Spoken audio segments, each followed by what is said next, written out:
እሺ እህቴ መቀጠል ትችያለሽ። ስምሽን፣ ሙያሽንና ጥያቄዎችሽን አቅርቢ። እሺ ጌቴ፣ ስሜ ሮዚ ይባላል። የምሰራው በኳታር አየር መንገድ ውስጥ ነው።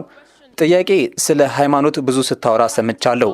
እኔ የማወራው ስለ መጽሐፍ ቅዱስ ብቻ ነው። ምክንያቱም የማውቀው እርሱን ስለሆነ ኢየሱስ የሃይማኖት መሪ ነው ብለህ ስታወራ ነበር።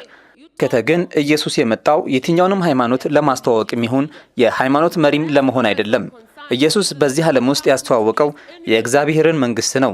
ሁለተኛው ጥያቄ ምናልባት ማብራሪያ ልትሰጥበት ትችላለህ። የትኛው ሃይማኖት ነው አምላክ? ምክንያቱም እኔ ያደረኩትን ጥናት እስከ ተመለከተ ድረስ ኢየሱስ ጌታዬም አዳኜም መሆኑን ነው የምረዳው። የትኛውም ሃይማኖት አላስተዋወቀም። ያስተዋወቀው የእግዚአብሔርን መንግሥት ነው።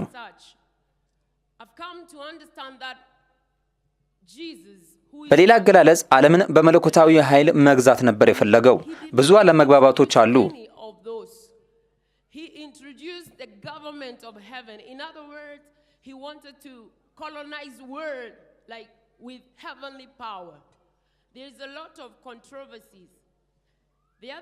ሌላኛው ጥያቄን በተመለከተ እህቴ እባክሽን አንድ ጥያቄ ብቻ አቅርቢ። ከወዲሁ 2 ጥያቄዎችን ጠይቀሻል። እነዚህን ጥያቄዎች ከመለስኩልሽ በኋላ ሌሎችን ጥያቄ ማቅረብ ትችያለሽ። እሺ፣ አንድ ጊዜ አንድ ጥያቄ ብቻ አቅርቢ። እህቴ 2 ጥያቄዎችን ጠይቃለች። እህቴ ክርስቲያን ትመስለኛለች።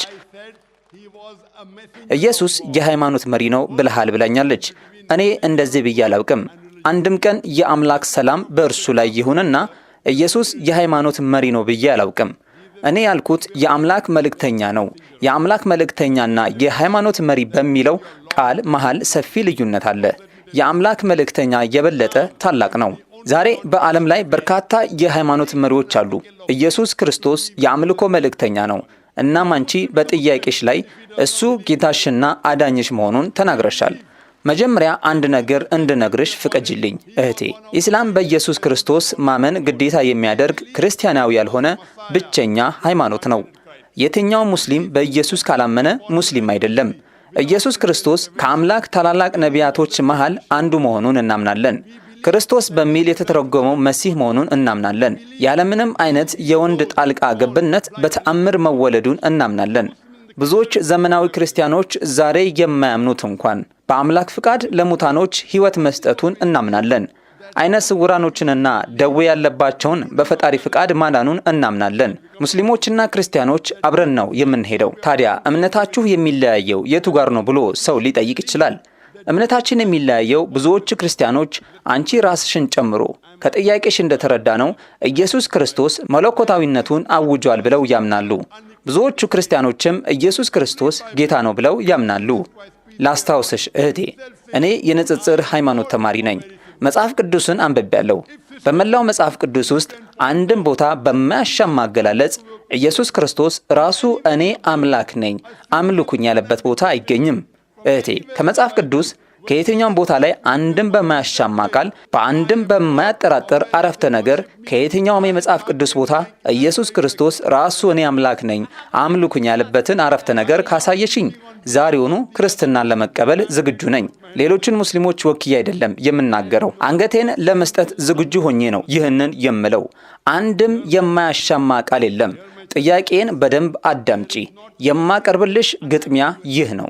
ኢየሱስ ክርስቶስ ራሱ እኔ አምላክ ነኝ አምልኩኝ ያለበት አንድም የማያሻማና የማያጠራጥር አረፍተ ነገር በመላው መጽሐፍ ቅዱስ ውስጥ የለም። እሺ እህቴ፣ ለእርሶ ጥያቄ መልሳለኝ ጌታዬ። እሺ፣ በዮሐንስ ወንጌል ላይ መጽሐፍ ቅዱስ በመጀመሪያ ቃል ነበር፣ ቃልም በእግዚአብሔር ዘንድ ነበር፣ ቃልም በእግዚአብሔር ነበር፣ ቃልም ሥጋ ሆነ ይላል። እንድታውቅ የምፈልገው ነገር ቆይ ይህ የኔ የግጥሜ ጥሪ ፈጽሞ አያሟላም። አንቺ የመጽሐፍን ምዕራፍ ነው የተናገርሽው፣ እኔ ደግሞ ማጣቀሻዎችን እሰጥሻለሁ። የጠቀሽው በዮሐንስ ወንጌል ምዕራፍ 1 አንቀጽ 1 ላይ ነው። ቃልም ሥጋ ሆነ የሚለው በአንቀጽ 11፣ 12፣ 13፣ 14 ላይ ነው። አንቺ መጽሐፉን ብቻ ነው የተናገርሽው። እኔ ግን የምዕራፉን ቁጥርና የአንቀጽን ቁጥር እየነገርኩሽ ነው። መልስልኝ፣ ቃልም በእግዚአብሔር ነበር የሚለውን። ይህስ ምን ይላል እህቴ? ይህ ቃል የተነገረው በኢየሱስ ነበር ወይ ከሆነ መልሱ አይደለም ነው። እኔ ያቀረብኩልሽ የግጥሚያ ጥሪ ምንድን ነው? በማያሻማና በማያጠራጥር ሁኔታ ከሙሉ መጽሐፍ ቅዱስ ውስጥ ኢየሱስ ክርስቶስ ራሱ የሚለው ራሱ የሚለው ቀይ ፊደል ሊሆን ይገባዋል። መጽሐፍ ቅዱስ ውስጥ ቀይ ፊደል የሚባል ነገር እንዳለ ክርስቲያን ከሆንሽ ልታውቂ ትችያለሽ። ቀይ ፊደል ማለት ኢየሱስ ክርስቶስ ራሱ የተናገረው ማለት ነው። ዮሐንስ ወንጌል ምዕራፍ 1 ከአንቀጽ 1 እስከ 13 ድረስ ያለው ቀይ ፊደል አይደለም። እመልስልሻለሁ። በመጀመሪያ የኔን ግጥሚያ አላሟላሽም። ኢየሱስ ክርስቶስ ራሱ ያለው ቃል መሆን አለበት። እነዚህ የኢየሱስ ቃሎች አይደሉም። ፊሎ የሚባል የአይሁድ ቃል ነው አይደል? ፊሎ የሚባል የአይሁድ ቃል ነው። በዚህ ደግሞ ፈጽሞ መለኮታዊነት አላወጀም። ምን ለማለት እንደፈለገ ግን እኔ አስረዳሻለሁ። ጥቅስሽ ትክክል ባይሆንም ቃል በቃል ጥቅሱን እኔ ነግርሻለሁ። ዮሐንስ ወንጌል ምዕራፍ 1 አንቀጽ 1 የሚለው በመጀመሪያ ቃል ነበር፣ ቃልም በእግዚአብሔር ዘንድ ነበር፣ ቃልም እግዚአብሔር ነበር። በመጀመሪያው ቃል ነበር፣ ቃልም በእግዚአብሔር ዘንድ ነበር፣ ቃልም እግዚአብሔር ነበር። በኋላ ነው ቃልም ሥጋ ሆነ የሚለው። ቃል እግዚአብሔር ነበር በሚለው ከተስማማሽና ቃልም እግዚአብሔር ነው ብለሽ ከቀየርሽው በመጀመሪያ ቃል ነበር የሚለው በመጀመሪያ እግዚአብሔር ነበር፣ እግዚአብሔርም በእግዚአብሔር ዘንድ ነበር የሚል ይሆናል። ስለዚህ ሁለት እግዚአብሔር ነበር ማለትሽ ነው አይደለም? ልጨርስ። ጥያቄ ጠይቀሻል። ሰዎች መልስ እንዲሰጡ አትፈልጊም። ጥያቄ የጠየቅሽው አንቺ ነሽ። እኔ መልስ እየሰጠውሽ ነው።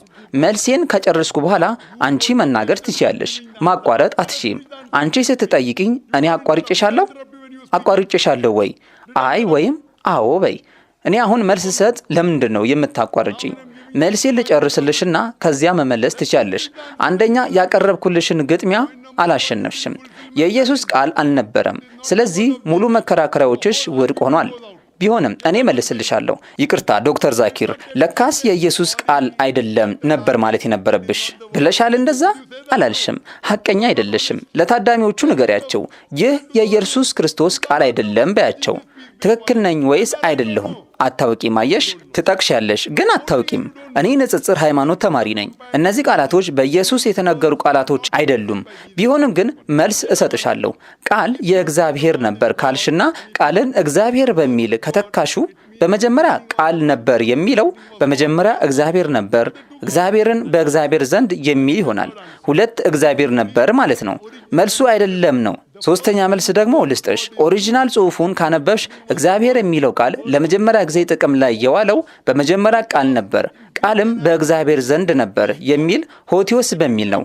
ሆቲዮስ በግሪክና በአረማይ ቋንቋ አምላክ ማለት ነው። ሁለተኛው ጊዜ እግዚአብሔር የሚለው ቃል ጥቅም ላይ የዋለው ቶምኪዮስ በሚል ነው። ሆቲዮስ ማለት ኃያሉ ጌታ ማለት ነው። ቶምኪዮስ ማለት ደግሞ የአምላክ ሰው ማለት ነው። ነገር ግን እንዳለመታደል ሆኖ በትርጉሙ ላይ ሸውደውሻል። ወደ ኦሪጂናሉ ጽሑፍ ሂጂ። ዮሐንስ ወንጌል ምዕራፍ 1 አንቀጽ 1 በመጀመሪያ ጊዜ እግዚአብሔር የሚለው ቃል የተጠቀመው ሆቲዮስ በማለት ነው። ትርጉሙም እግዚአብሔር ማለት ነው።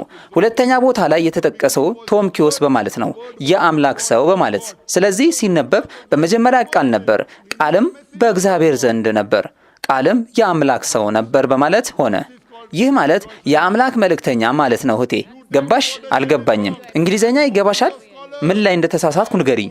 የአንቺኑ ሊቃውንቶች እየጠቀስኩልሽ ነው። የትኛውንም በቀይ ፊደል የተጻፈ መጽሐፍ ቅዱስ አምጥተሽ ብታሳይኝ እነዚህ ቃላቶች በቀይ ፊደል የተጻፈ አይደሉም። አንደኛ ወደ ግሪክና አርማይ ጽሑፎች ሂጂ። ግሪክኛ ታውቂያለሽ እህቴ? የግሪክና የአርማይ ቋንቋ ታውቂያለሽ? መጽሐፍ ቅዱስ በእንግሊዘኛ ነበር እንደ የወረደው? መጽሐፍ ቅዱስ በእንግሊዘኛ ነበር እንደ የወረደው እህቴ? በግሪክኛ ነው የወረደው። በግሪክና በአርማይ ነው የወረደው። ስለዚህ ኦሪጂናሉ ቃል ሆቲዮስ የሚል ነው። ሆቲዮስ ምን ለማለት እንደሆነ ታውቂያለሽ? ወደ ቤትሽ ሄደሽ ጎግል አድርጊ። እሺ ጌታዬ፣ ቆይ። ሆቲዮስ ማለት ኃያሉ ጌታ ማለት ነው። ቶምኪዮስ ማለት የአምላክ ሰው ማለት ነው። ይህን ደግሞ እኔም እስማማለሁ። ኢየሱስ ክርስቶስ የአምላክ መልእክተኛ ነው። ኢየሱስ መልእክተኛ ነው ብለሽ ታምኛለሽ? አንቺ? አላምንም። እርሱ ከመልእክተኛም በላይ ነው። መልእክተኛ ብቻ አይደለም ጌታዬ። መልእክተኛ ማለት ስድብ ነው። እህቴ አንድ ነገር ለማረጋገጥ አንድ ነገር እናድርግ። ጌታዬ፣ መጀመሪያ የጠቀስሽው ስህተት ነው። ስህተት መሆኑን ከተስማማሽ ወደ ቀጣዩ ጥያቄ መሄድ እንችላለን። አልስማማም። ይህ ማለት የጠቀስሽው የኢየሱስ ቃል አይደለም ማለት ነው። ስለዚህ ይህ ማለት ሰዎችን እያታለልሽ ነው ማለት ነው። ትክክል ወይስ ስህተት? የማላውቅ መስሎሽ ነው አይደል? አይ እኔ እዚህ ዕውቀትህን ለመፈተን አይደለም የመጣሁት ጌታዬ። የዕውቀት ጥያቄ አይደለም፣ የመጽሐፍ ቅዱስ ጥያቄ ነው። መጽሐፍ ቅዱስ የእግዚአብሔር ቃል ነው ብለሽ ታምኛለሽ አይደል? አዎን አምናለሁ። እኔ ግን የአምላክ ቃል ነው ብዬ አላምንም። አንቺ መጽሐፍ ቅዱስ የአምላክ ቃል ነው ብለሽ ብታምኚ እንኳን መጽሐፍ ቅዱስን እኔ ካንቺ የተሻለ አውቃለሁ አይደል? መጽሐፍ ቅዱስን ማወቅ ሌላ ነገር ነው። የመጽሐፍ ቅዱስ ራእይን ማግኘት ደግሞ ሌላ ጉዳይ ነው። ምክንያቱም ኢየሱስ በመጣ ጊዜ እንኳን ማንነቱን ያልተረዱ ሰዎች የሃይማኖት መሪዎች ነበሩ። ትልቅ ጊዜ አምልጧቸዋል። ማንነቱን አላወቁም ነበር፣ ምክንያቱም ተደብቆ ነበር። አልኩሽ እኮ በመጽሐፍ ቅዱስ ውስጥ በአንድም ቦታ በማያሻማና በማያጠራጥር አገላለጽ ኢየሱስ ክርስቶስ ራሱ እኔ አምላክ ነኝ አምልኩኝ ያለበትን ቦታ ከጠቆምሽኝ ክርስትና ለመቀበል ዝግጁ ነኝ። ቀለል ያለ ቻሌንጅ ነው የምጠይቅሽ። ከትልቁ የመጽሐፍ ቅዱስ ቮሊዩም ላይ አንድም አንቀጽ መጥቀስ አልቻልሽም። አንድ ጥያቄ መጠየቅ እችላለሁ ጌታዬ? ራስን ከቃልህ መለየት ትችላለህ? ምን አልሽኝ? ዶክተር ዛኪር ናይክ ከቃሉ መለየት ትችላለህ? ራስን ከቃልህ መለየት ትችላለህ ወይ? ቻልኩ አልቻልኩ ምን ልዩነት ይፈጥራል? አየህ፣ አይገባህም። ኢየሱስ ሥጋ የለበሰ የእግዚአብሔር ቃል ነው። ሃይማኖታዊ እሳቤው ግን በአምስት የስሜት ሕዋሳታችን ልንረዳው ከምንችለው በላይ ነው። ኢየሱስ የእግዚአብሔር ቃል ነው። እርሱ ራሱ እግዚአብሔር ነው። መጽሐፍ ቅዱስም ከሁሉም የላቀ መሆኑን ነግሮናል። ይህም የእግዚአብሔር ቃል ነው ማለት ነው። እያንዳንዱ መልእክተኛ የፈጣሪ ቃል ያገኛል። ሙሴ የፈጣሪ ቃል ነበር። ኢየሱስ የፈጣሪ ቃል ነበር። አብርሃም የፈጣሪ ቃል ነበር።